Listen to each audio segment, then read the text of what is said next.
ജീവിതം ചിലപ്പോൾ ഒരു കാടാണ്. വന്യതയിൽ നിഗൂഢത ചേക്കേറിയ കാട്. ആദ്യന്തമില്ലാത്ത ഒറ്റയടിപ്പാടുകൾ, കാട്ടരുവിയെ ചേർത്ത് വലുതായ കാട്ടാറുകൾ.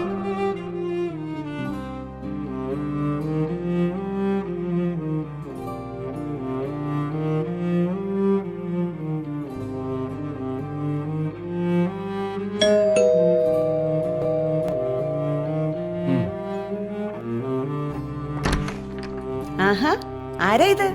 വാ വാ, ഇരിക്ക്.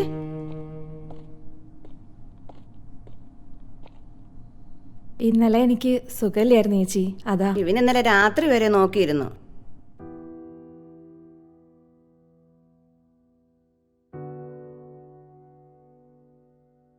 മോളെ മോളെ അമ്മയോട് പിണക്കാണോ?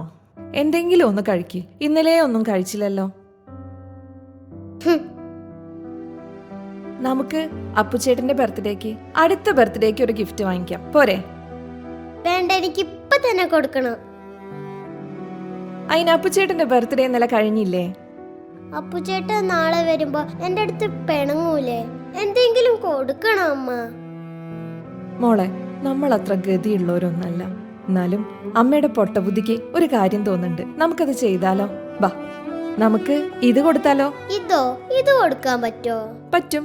ഇതാണ് ഏറ്റവും നല്ല സമ്മാനം. നമ്മള് ആഗ്രഹിച്ച് വളർത്തുന്നതല്ലേ. നമ്മള് സമ്മാനങ്ങൾ കൊടുക്കുമ്പോ നമ്മുടെ മനസ്സൂടെ കൊടുക്കണം. അപ്പോഴേ അതൊരു സമ്മാനമാവൂ.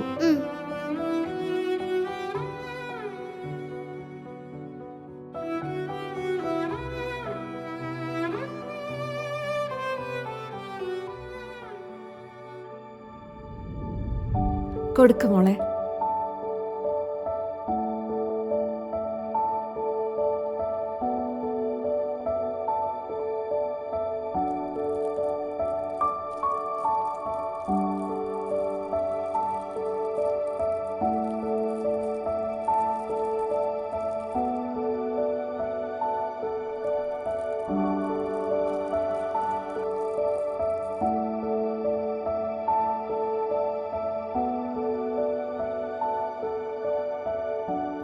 മോനെ, നിനക്ക് കിട്ടിയ ഗിഫ്റ്റില് ഏറ്റവും വാല്യൂ ഉള്ള ഗിഫ്റ്റ് ഇതാ.